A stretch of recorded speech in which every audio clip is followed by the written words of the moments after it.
Hello friends, मेडिजी के prime channel पे आपका हार्दिक स्वागत है।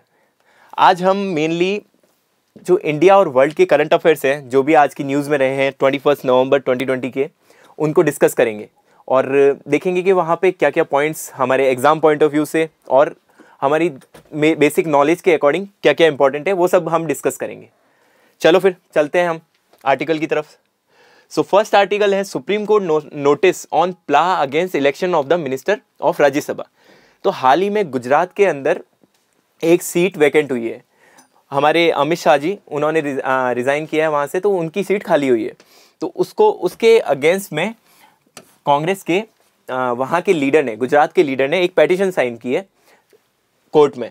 तो उस पेटिशन के अकॉर्डिंग उनका ये कहना है कि इलेक्शन कमीशन इंडिविजुअल, जैसे वहाँ पे दो अभी वैकेंसी वैकेंट है, एक स्मृति ईरानी जी की जिन्होंने रिज़ाइन किया और एक हमारे गृह मंत्री अमित शाह जी। तो उन दोनों की कांग्रेस के लीडर चाहते हैं कि उन दोनों का इलेक्शन एक साथ किया जाए, जिससे उनके चांसेस बढ़ जाते हैं एक सीट पे जीतने के। सो इसीलिए उन्होंने एक पेटिशन फाइल की है इसके अगेंस्ट में, इस इलेक्शन के अगेंस्ट में, जो कि एस जयशंकर लड़ने वाले हैं। तो सुप्रीम कोर्ट ने रिसेंटली उस पेटिशन को खारिज कर दिया है। तो अगर हम इनके प्रोविजंस पे जाएं तो रिप्रेजेंटेशन ऑफ पीपल एक्ट, जिसको हम आरपीए भी कहते हैं, उनके अकॉर्डिंग जो भी बाई इलेक्शन है रिक्वायर्ड है, या फिर ये बोल दो कि वैकेंसी अगर वैकेंट होती है तो ये ऑब्लिगेशन है कि वो 6 मंथ के अंदर अंदर फिल होनी चाहिए। और ये फिल कौन करवाएगा? Election commission. तो however this factor needs not to be considered if the reminder of the term of the member is less than 1 year. For example, एक राज्यसभा का मेंबर है, उसकी टर्म टोटल 5 ईयर की हो गई है और किसी इश्यूज़ की वजह से, डेथ की वजह से, रेजिग्नेशन की वजह से उसकी जो सीट है वो वैकेंट हो जाती है। तब इलेक्शन कमीशन सिर्फ और सिर्फ रिमेनिंग जो पीरियड बचा है उनका 11 मंथ 9 मंथ, उसके लिए एक मेंबर सेलेक्ट करेगा। उनको पूरे थ्रू आउट 6 ईयर के लिए करने की जरूरत नहीं है। सो इलेक्शन ऑफ राज्यसभा के बारे में कुछ देखते हैं कि एक्चुअल में राज्यसभा में इलेक्शन होता कैसे है, क्या क्या प्रोविजंस है, एक्सेट्रा। तो राज्यसभा की मैक्सिमम स्ट्रेंथ अभी 250 मेंबर्स हैं टोटल कॉन्स्टिट्यूशन के अकॉर्डिंग, और अगर प्रेजेंट स्ट्रेंथ देखी जाए तो वो 245 है। इन्होंने 5 टोटल ब्लॉक एक अलग से रिजर्व रखा हुआ है, और वो 5 कहाँ यूज होगा? बाई चांस समझ लो कुछ एरियाज है, जैसे पीओके मान लो, ठीक है, जो कि अभी पाकिस्तान ने ऑक्यूपाइड कर रखा है, लेकिन एक्चुअल में वो इंडिया का एरिया है। तो अगर वो इंडिया को अपनी टेरिटरी के अंदर इंक्लूड कर लेता है, तब फिर वहां के लोगों को रिप्रेजेंटेशन देने के लिए ये 5 में से कुछ सीट्स काम आएगी। तो मतलब कि वहां का रिप्रेजेंटेशन यहां पे फिल होगा। सो यहां पे आप देख सकते हैं 245 टोटल मेंबर्स हैं। 245 मेंबर्स में से 12 मेंबर्स ऑफ राज्यसभा नॉमिनेटेड होते हैं प्रेसिडेंट के द्वारा। तो प्रेसिडेंट यहाँ पे इनको नॉमिनेट करता है एक स्पेसिफिक और स्पेशल क्वालिफिकेशन के बेसिस पे, और वो क्वालिफिकेशन किस फील्ड में होती है? साइंस, आर्ट्स एंड लिटरेचर और सोशल साइंस। मतलब कि ये बेसिक फील्ड हैं जिसके अंडर में प्रेसिडेंट नॉमिनेट कर सकता है 12 मेंबर्स को। जैसे आपको अगर याद होगा तो सचिन तेंदुलकर जी वो भी नॉमिनेट हुए थे। वो कौन सी कैटेगरी के अंदर? आर्ट्स के अंदर, जिसमें बाद में स्पोर्ट्स भी इंक्लूड कर लिया था। तो इसके अंडर में वो नॉमिनेट हुए थे। राज्यसभा के मेंबर्स का टोटल 6 ईयर का टर्म होता है। मतलब कि ये एक तरह से परमानेंट हाउस है, लेकिन इनके जो मेंबर्स हैं वो परमानेंट नहीं होते हैं। उनका इलेक्शन हर 6 साल बाद में होता है। तो राज्यसभा के टोटल मेंबर्स में से हर 2 साल बाद में 1/3 मेंबर्स रिटायर हो जाते हैं। यानी कि आपको, अगर आप कैसे समझोगे, जैसे 245 मेंबर्स हैं, 245 मेंबर्स में से 12 मेंबर्स नॉमिनेटेड है, तो उनको हटा देते हैं तो 233 बचे।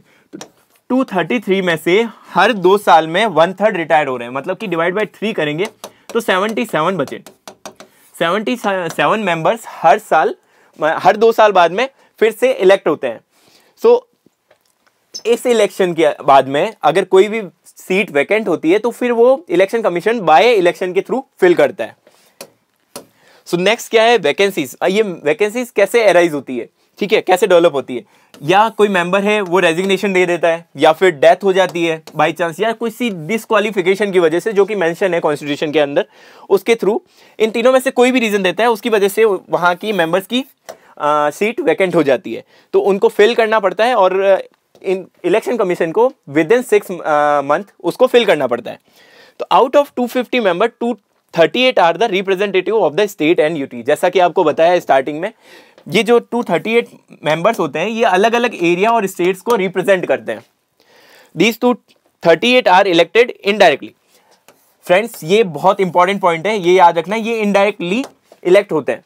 मतलब क्या होता है, इलेक्शन कमीशन होता है वो स्टेट लेजिस्लेटिव असेंबली, ठीक, यहाँ पे सिर्फ असेंबली की बात हो रही है, मतलब काउंसिल को इंक्लूड नहीं किया जाता है, सिर्फ स्टेट लेजिस्लेटिव असेंबली के मेंबर्स होते हैं, उनको नोटिफाई करते हैं कि हमें राज्यसभा की एक सीट वैकेंट हुई है और हमको फिल करना है, तो आप हमें नॉमिनेट करो कोई नाम। तो लेजिस्लेटिव असेंबली के जो मेंबर्स हैं वो मिलके एक मेंबर को नॉमिनेट करते हैं, ठीक है। उस मेंबर को फिर इलेक्शन होता है इनडायरेक्टली, मतलब कि लेजिस्लेटिव असेंबली के जो मेंबर्स हैं वो उसको चुनते हैं। सो और क्या है, जैसे हमारे कॉन्स्टिट्यूशन में फोर्थ शेड्यूल के अंदर allocation of the seat of Rajya Sabha mention है, और ये जो राज्यसभा के मेंबर्स हैं वो on the basis of population, मतलब पॉपुलेशन के अकॉर्डिंग डिफरेंट स्टेट्स और यूटीज से सेलेक्ट किए जाते हैं। इनकी voting single transferable vote and on the principle of proportional representation के अकॉर्डिंग इनको चुना जाता है। The Rajya Sabha polls have a system of open ballot.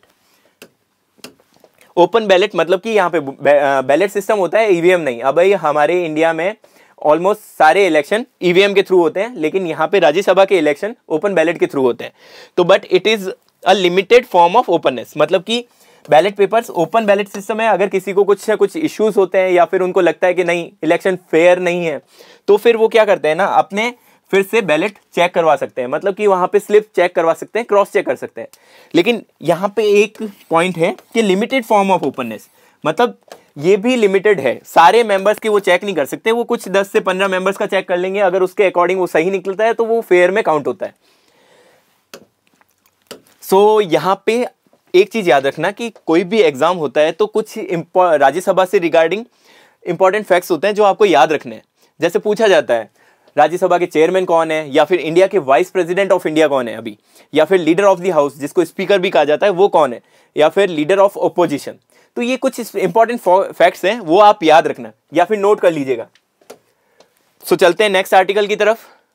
Next article है directorate of revenue intelligence, DRI launch operation calypso. तो ऑपरेशन कैलिप्सो किसने launch किया है? डीआरआई ने। और किसके लिए? ठीक है, इलीगल ड्रग्स के लिए। ठीक है, तो ये याद रखना, ऑपरेशन कैलिप्सो किसके रिगार्डिंग था? इलीगल ड्रग ट्रैफिकिंग, और मतलब कि ड्रग के रिगार्डिंग था। तो directorate of revenue intelligence DRI recently launch operation calypso. Under the operation 504 grams of cocaine was seized and a transitional drug racket was busted। मतलब कि इसके अंडर में 504 ग्राम इलीगल ड्रग, कोकीन एक तरह का ड्रग है, ठीक है, और वो इंडिया के अंदर, इंडिया के क्या वर्ल्ड के अंदर बैन है, तो इसलिए इसको इलीगल कैटेगरी के अंडर रखा गया है। तो कोकीन इतनी जब्त की गई है और एक रैकेट है उसका खुलासा हुआ है। ठीक है, अब देखते हैं इसके रिगार्डिंग कुछ important facts. Directorate of revenue intelligence DRI, तो डीआरआई रन करता है central board of indirect tax and customs के अंडर में। ठीक है, इस बॉडी के अंदर में ये रन करता है। ठीक है, यहाँ के जो ऑफिसर्स होते हैं वही इसको रन करते हैं। It is one of the major intelligence agency of India. Intelligence मतलब कि ये जितनी भी इलीगल ड्रग ट्रैफिकिंग वगैरह होती है उनको कंट्रोल करता है। ठीक है, या फिर उनको एक तरह से कहते हैं ना, उन पर नजर रखता है। वर्ल्ड ड्रग रिपोर्ट 2020 की अगर बात करें तो इसके according India is one of the major hubs of illegal drug trafficking. India का टॉप में नाम आता है, एक तरह से वन ऑफ द टॉप में। तो ये जो रिपोर्ट है वर्ल्ड ड्रग रिपोर्ट 2020, ये किसके द्वारा प्रिपेयर की जाती है, ये भी चीज आप याद रखना। United nation office on drugs and crime, इस यूनाइटेड नेशन के ऑर्गेन द्वारा ये रिपोर्ट पब्लिश की जाती है। ठीक है, अब देखो इंडिया के अंदर एक्चुअल में अगर बोला, इस रिपोर्ट के अगर अकॉर्डिंग हम देखें तो India one of the major hub of drug trafficking. ठीक है, अब ऐसा क्यों है? ये इसलिए है क्योंकि इंडिया दो मेजर ड्रग प्रोडक्शन वाले रीजन है उनके बीच में लाई करता है। फर्स्ट कौन सा है? गोल्डन क्रिसेंट, सेकंड है गोल्डन ट्रायंगल। तो गोल्डन क्रिसेंट के अंदर कौन सा एरिया आता है? ये मेनली कवर करता है ईरान, अफगानिस्तान और पाकिस्तान। मतलब ईरान, अफगानिस्तान और पाकिस्तान के कॉन्फ्लुएंस एरिया को मेनली गोल्डन क्रिसेंट बोलते हैं, जहां पे ओपियम का प्रोडक्शन बहुत हाई होता है। और यहां पे अगर देखें तो म्यांमार, लाओस, वियतनाम और थाईलैंड, ये 4 कंट्रीज हैं, उनके कॉन्फ्लुएंस रीजन गोल्डन ट्रायंगल। ठीक है, इसको बोला जाता है गोल्डन ट्रायंगल। तो यहाँ पे भी ओपियम का प्रोडक्शन बहुत ज्यादा हाई है। तो ये दोनों हाई ओपीएम प्रोडक्शन रीजन है और यहाँ पे ट्रैफिकिंग भी बहुत ज़्यादा होता है और ओपीएम की इलीगल ट्रैफिकिंग भी बहुत ज़्यादा होती है। तो मेजर अगर देखा जाए तो कहाँ से कहाँ होता है, मतलब कि ये ट्रांसपोर्ट कहाँ से कहाँ होता है, यहाँ से ये यूरोपियन कंट्री से, यहाँ से साउथ ईस्ट कंट्री में, यहाँ पे भी साउथ ईस्ट कंट्री और यहाँ से यूरोपियन कंट्री से। तो इंडिया एक तरह से मिडल में लाई करता है, इंडिया यहाँ पे मिडल में लाई करता है। तो मिडल में लाई करने की वजह से यहाँ पे ड्रग ट्रैफिकिंग बहुत ही ज़्यादा हाई है, ठीक है। सो मेनली इसमें यही था, ये दोनों चीज़ें आप याद रखना, गोल्डन क्रिसेंट में कौन सी कंट्रीज आती है और गोल्डन ट्रायंगल में कौन सी आती है, और ये दोनों क्यों फेमस है, मतलब ये ओपीएम प्रोडक्शन की मेजर रीज़न है। तो ये चीज़ आप याद रखना। सो नेक्स्ट आर्टिकल है सफाई मित्रा सुरक्षा चैलेंज, ठीक है। अब ये देखो, ये सफाई मित्रा होता क्या है एक्चुअल में। सफाई मित्रा वो होते हैं जो सीवियर सेप्टिक टैंक्स होते हैं, या फिर एक और वर्ड बोलते हैं इसको सेप्टिक टैंक और सीवियर क्लीनर, ठीक है। इनको जो क्लीन करता है उनको बोलते हैं सफाई मित्रा। तो इसके रिगार्डिंग एक गवर्नमेंट ने चैलेंज लॉन्च किया है, ठीक है। इस कंपटीशन में होगा क्या एक्चुअल में, इसमें इनको इक्विपमेंट दिए जाएंगे, प्रॉपर इक्विपमेंट के साथ में इनको मैन होल के अंदर या फिर जो भी सीवियर होती है, लाइंस होती है, उनके अंदर एंटर किया जाए, उसके थ्रू क्लीनिंग किया जाएगा। चलो देखते हैं इस आर्टिकल में क्या है। Ministry of housing and urban affairs, ये इस मिनिस्ट्री द्वारा ये लॉन्च किया गया है ये चैलेंज, ठीक है। इस चैलेंज होगा और ये मतलब मेजर सिटीज के बीच में होगा, तो जो सिटी अच्छा परफॉर्म करेगी उसके अकॉर्डिंग उनको प्राइस डिस्ट्रीब्यूशन भी होगा। इसका एम क्या है, to ensure that no life, okay, no life of septic tank और सीवियर क्लीनर, जो क्लीनर होते हैं उनमें से किसी की भी लाइफ लॉस नहीं होनी चाहिए ड्यूरिंग क्लीनिंग, मतलब कि डेथ नहीं होनी चाहिए, ठीक है। अगर हम 2019 के डेटा पे जाएं, ठीक है, तो 110 डेथ, एक साल में 110 लोगों की मौत हुई है सिर्फ सीवियर क्लीनिंग और सेप्टिक टैंक्स की क्लीनिंग की वजह से, ठीक है। The result of the challenge are to be announce by on independence day, मतलब 15 अगस्त को ये इसके रिजल्ट डिक्लेयर होंगे, ठीक है। It aims to promote mechanize cleaning, mechanize मतलब कि इक्विपमेंट के साथ में इस क्लीनिंग हो टोटल, मतलब कि अभी जैसे अगर कहा जाए तो मैक्सिमम क्लीनिंग कैसे होती है, मैनुअल होती है, ठीक है, उसमें इक्विपमेंट नहीं दिए जाते, उनको सूट्स नहीं दिए जाते। तो अभी इसके थ्रू क्या होगा ना, जो सिटीज होगी मेजर उनको इक्विपमेंट प्रोवाइड करवाएगी इनको क्लीनर्स को, ठीक है, उसके बाद में वो क्लीनिंग होगी। अब देखते हैं इंडिया के अंदर मैनुअल स्कैवेंजिंग की क्या कंडीशन है, ठीक है। ये आप डायग्राम देख सकते हैं, इस डायग्राम के अकॉर्डिंग दिखाया हुआ है मैनुअल स्कैवेंजिंग इंडिया में कैसे होती है। मतलब ये टोटली जो होती है हमारे सिविल लाइंस वगैरह, ये बिना इक्विपमेंट के, बिना कपड़ों के उसके अंदर एंटर करते हैं, उसको क्लीन करते हैं। इसकी वजह से बहुत बार ऐसा होता है कि दम घुटने की वजह से या फिर वहाँ पे बहुत सारी गैसेज डेवलप हो जाती है, उसकी वजह से डेथ हो जाती है, ठीक है। तो मैनुअल स्कैवेंजिंग एक्चुअल में होता क्या है, प्रैक्टिस ऑफ क्लीनिंग और handling human excreta from civil, ठीक है। मतलब कि वहां से सिविल लाइन से ह्यूमन एक्सक्रीटा और कुछ भी मतलब डस्ट वगैरह की वजह से ब्लॉकेज हो जाती है, उनको क्लीन करना, वो होती है manual scavenging. Manual scavenging has been prohibited in India according to the ministry of social justice, मतलब मिनिस्ट्री ऑफ सोशल जस्टिस के अकॉर्डिंग 2013 में मैनुअल स्कैवेंजिंग को प्रोहिबिट कर दिया गया था। मतलब कि इंडिया के अंदर अलाउड नहीं है, लीगली नहीं करवा सकते आप, या फिर कोई भी कंपनी नहीं करवा सकती। अब गवर्नमेंट ने इसके रिगार्डिंग क्या क्या स्टेप्स रखे हैं जिसकी वजह से मैनुअल स्कैवेंजिंग ना हो।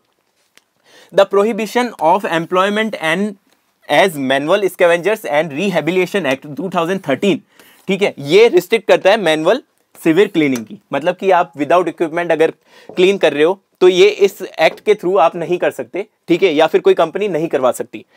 The act aim to prohibit manual entry into a sewer without protective gear. Protective gear मतलब कि इक्विपमेंट, जो इक्विपमेंट्स हैं उसके बिना आप एंटर नहीं कर सकते। The supreme court of India in 2014 made it mandatory to provide ₹10 lakh, ठीक है। मतलब सुप्रीम कोर्ट ने 2014 के अंदर अगर किसी मैनुअल स्कैवेंजर या फिर मैनुअल सीवियर क्लीनर्स की डेथ हो जाती है क्लीनिंग के टाइम पे या फिर प्रोसेस के टाइम पे, तो उनकी फैमिली को 10 lakh as a compensation provide किया जाएगा, ठीक है। सो नेक्स्ट आर्टिकल देखते हैं। नेक्स्ट आर्टिकल है India and new development bank signed an agreement. अब देखते हैं क्या एग्रीमेंट उन्होंने साइन किया है, ठीक है। उन्होंने अभी हाल ही में इंडिया और न्यू डेवलपमेंट बैंक ने मिलकर 500 मिलियन USD का एक एग्रीमेंट साइन किया है। इस एग्रीमेंट में ये क्या करेंगे, एक Delhi Ghaziabad Meerut regional rapid transit system project है, उसको डेवलप करेंगे, ठीक है। ये फंड टोटली इसके ऊपर इन्वेस्ट होगा। The fund will be used to provide a reliable, fast, safe and comfortable public transport system in the region. मतलब कि एक कहते हैं ना हिंडरलेस ट्रांसपोर्ट सिस्टम, या फिर एक रूट डेवलप होगा मेट्रो की तरह, जिसमें आप बिना ट्रैफिक के एक जगह से दूसरी जगह जा सकते हैं। मतलब आपका टाइम टोटली रिड्यूस हो रहा है।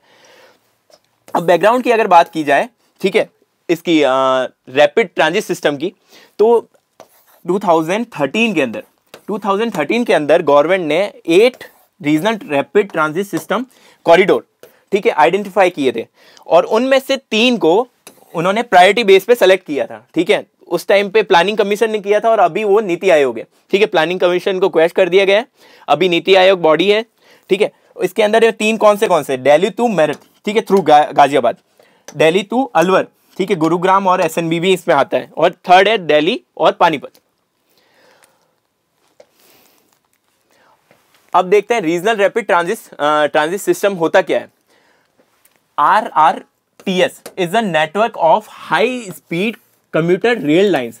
सो फ्रेंड्स, ये वाली लाइन बहुत इंपॉर्टेंट है। High speed commuter rail lines है एक्चुअल में ये, जो कनेक्ट करेगी दिल्ली को एडजॉइनिंग एरिया से। मतलब दिल्ली के आसपास एनसीआर रीजन में जो भी एरियाज आ रहे हैं जहां पे ट्रैफिक बहुत ज्यादा होता है, उन एरियाज को ये कनेक्ट करेगी।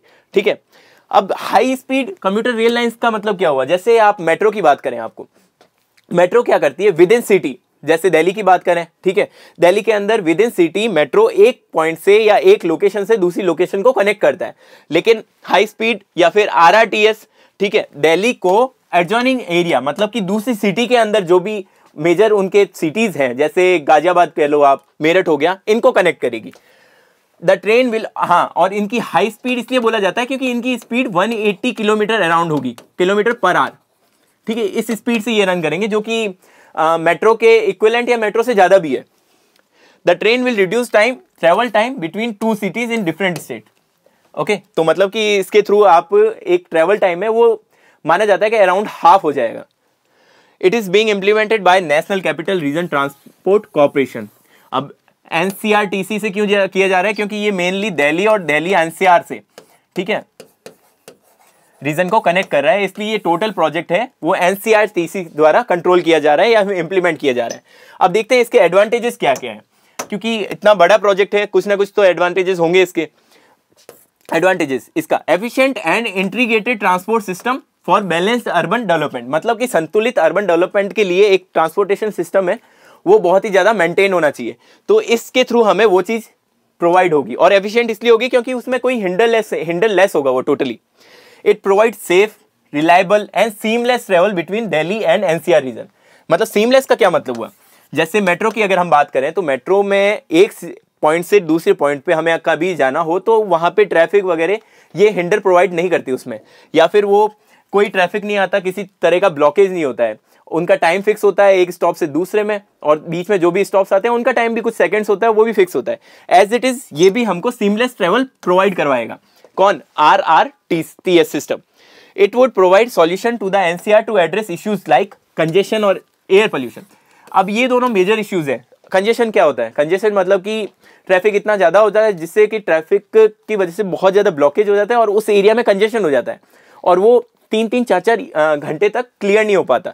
तो उसकी वजह से क्या होगा? जैसे मानो एक एरिया से पहुंचने में एक कार को 2 घंटे लगते हैं, ठीक है, लेकिन कंजेशन की वजह से वो, या ट्रैफिक की वजह से वो हो जाता है 5 घंटे या फिर 4 घंटे हो जाते हैं। तो वो कार तो कंटिन्यू रन कर रही है, मतलब उसका पेट्रोल जो भी है वो कंज्यूम हो रहा है, ऑयल कंज्यूम हो रहा है, तो एग्जॉस्ट होगा, वो भी रन होगा। एग्जॉस्ट रन होगा तो उसमें कार्बन या फिर जो भी कार्बोहाइड्रेट्स होते हैं वो सब रिलीज होंगे, ठीक है, एटमॉस्फेयर में, तो पोल्यूशन करेगा, ये पोल्यूट करेगा एटमॉस्फेयर को।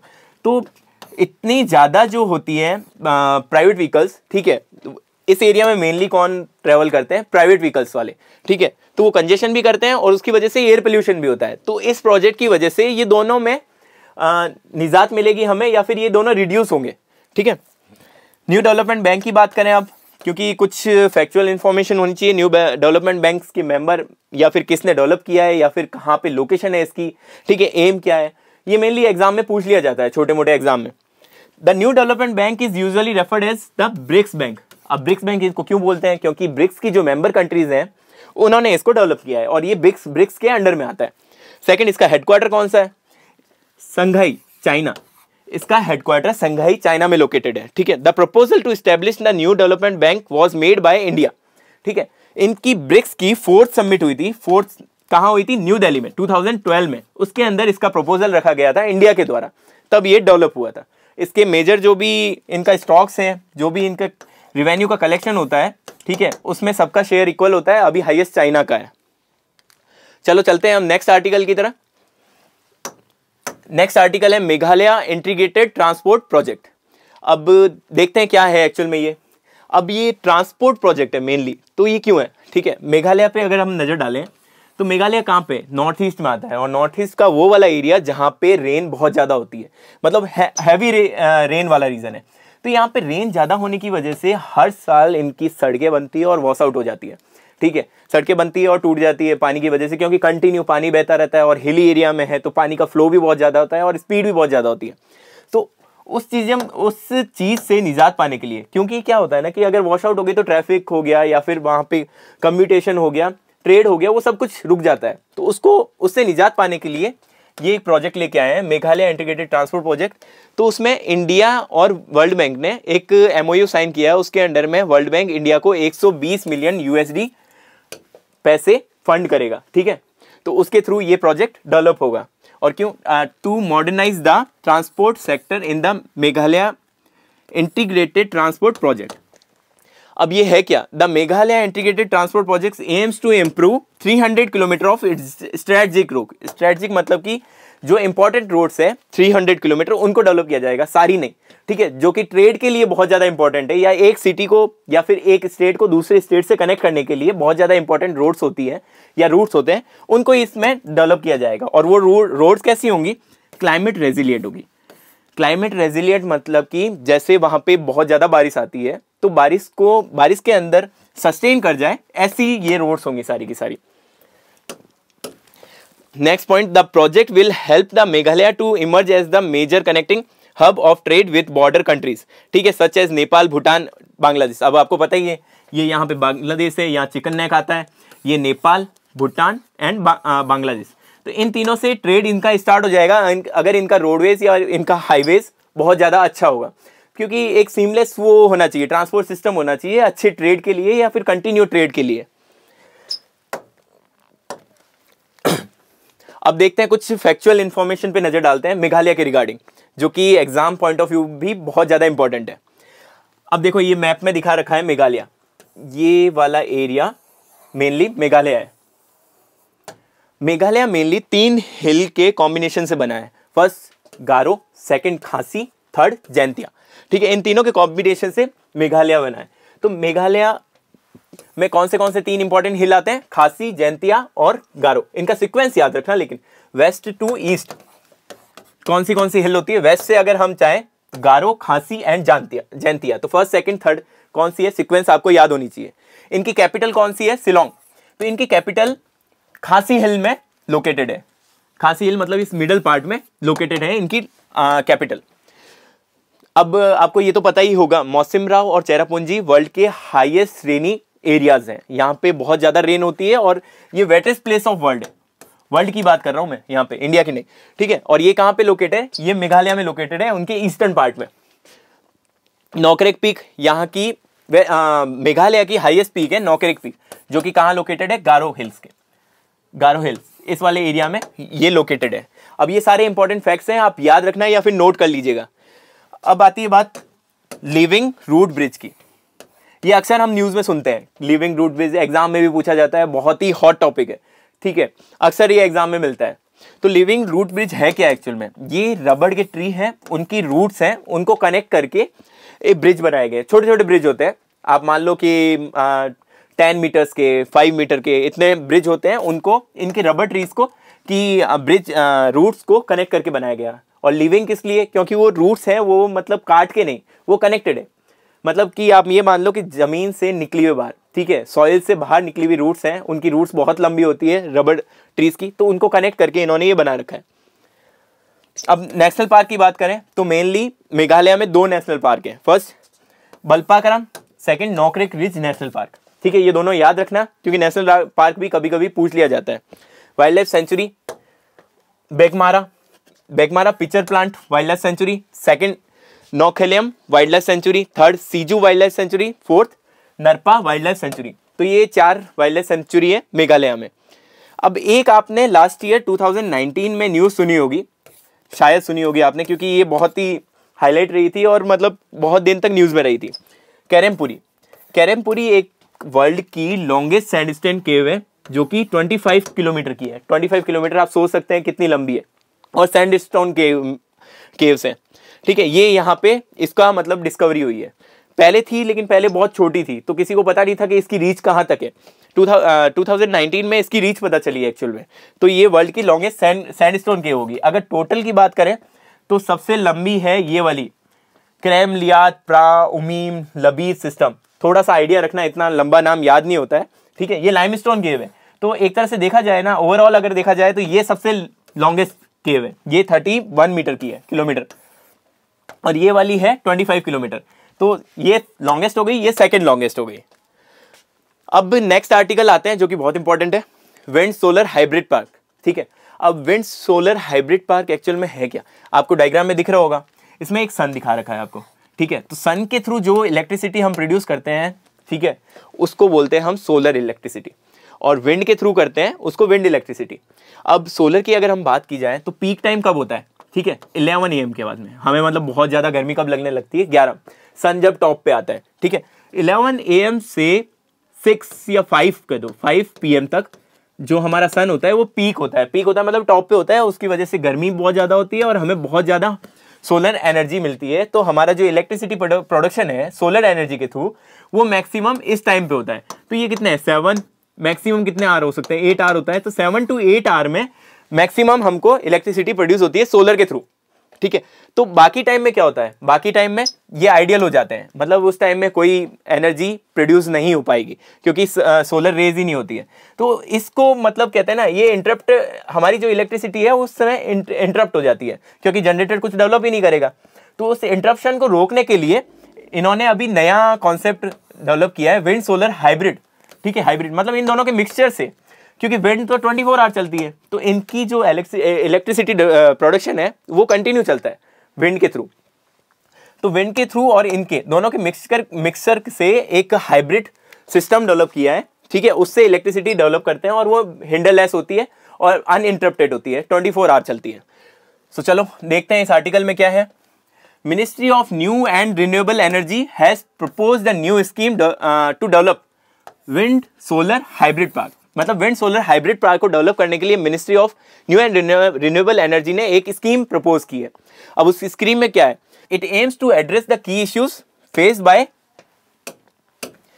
Renewable energy project. मतलब कि हम कोई अगर बाई चांस कोई कंपनी है वो रिन्यूएबल एनर्जी प्रोजेक्ट की बात करें, डेवलप करना चाहता है, तो उसको क्या करना पड़ेगा, उसको एक लैंड चाहिए होगा, क्योंकि रिन्यूएबल एनर्जी प्रोजेक्ट्स होते हैं उनको बहुत ज़्यादा बड़े लैंड की रिक्वायरमेंट होती है और नहीं मिल पाती, क्योंकि हर जगह नहीं लगा सकते। जैसे अब राजस्थान की बात करें तो राजस्थान के डेजर्ट वाले एरिया में बहुत लैंड आइडल पड़ी है, मतलब खाली पड़ी है, ठीक है। उस पर कुछ भी यूज़ नहीं हो रहा है या कुछ भी प्रोडक्शन नहीं हो रहा है, तो उसको यूज़ कर सकते हैं, लेकिन ज़रूरी नहीं है कि वो इस प्रोजेक्ट के लिए सूटेबल हो, ठीक है। तो वो सूटेबल जो लैंड होगी वो गवर्नमेंट प्रोवाइड करवाएगी, ठीक है, इनके जो की इश्यूज हैं उनको सॉल्व करके कंपनीज को। तो इसलिए ये स्कीम को लॉन्च किया गया है। The wind solar hybrid park will be a concentrated zone of power projects, ठीक है। तो ये मतलब कि एक तरह से पावर प्रोजेक्ट्स का कॉन्सेंट्रेटेड जोन होगा, जिसके अंदर क्या क्या होगा, सोलर एनर्जी के प्लांट होंगे, विंड के होंगे, जनरेटर होगा, बैटरी बैंक होंगे, ठीक है। ये टोटल होगा, इसके थ्रू फिर फाइनल इलेक्ट्रिसिटी को डिस्ट्रीब्यूट किया जाएगा।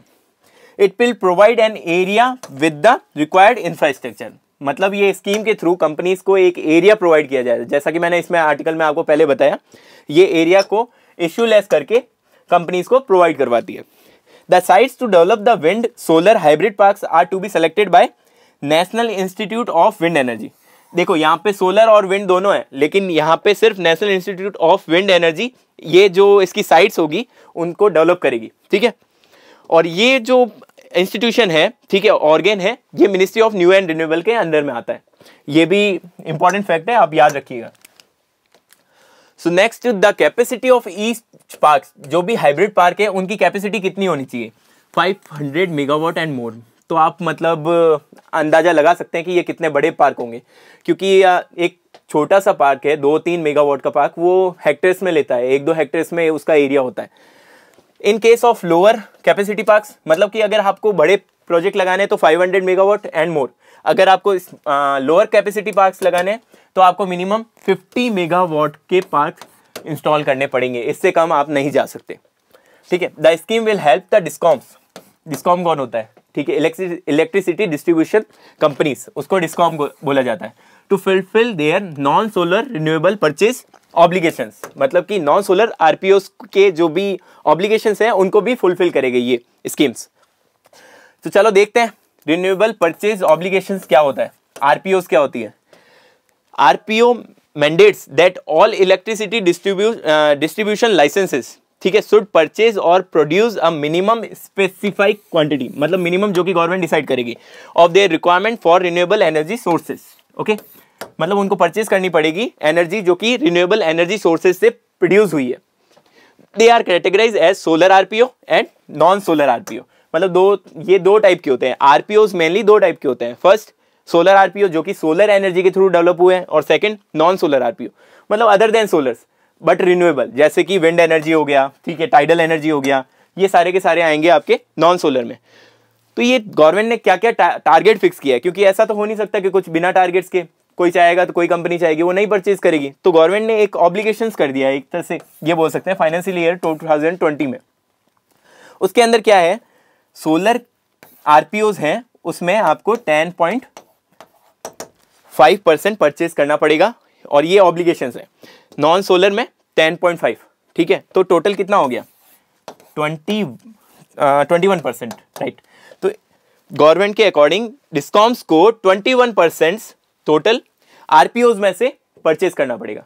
तो सिंपल सा इसको समझें तो मान लो कि एक प्लांट है, वो डेवलप करता है 100 यूनिट, ठीक है, और वो इसको ट्रांसफर कर रहा है डिस्कॉम्स को टोटल 100, तो इसमें आरपीओज कंसिडर नहीं हुआ। लेकिन अगर उनको आरपीओज का 21% कंसिडर करना है तो वो सिर्फ और सिर्फ 100 यूनिट में से 79% या 79 यूनिट बोल दो ही परचेज करेगा, बाकी इसको 21 जो है परसेंट या यूनिट यहां से परचेज करना पड़ेगा आरपीओ से। तो ये अपना जो टारगेट है उसके टारगेट में इनको आरपीओ को इंक्लूड करना पड़ेगा।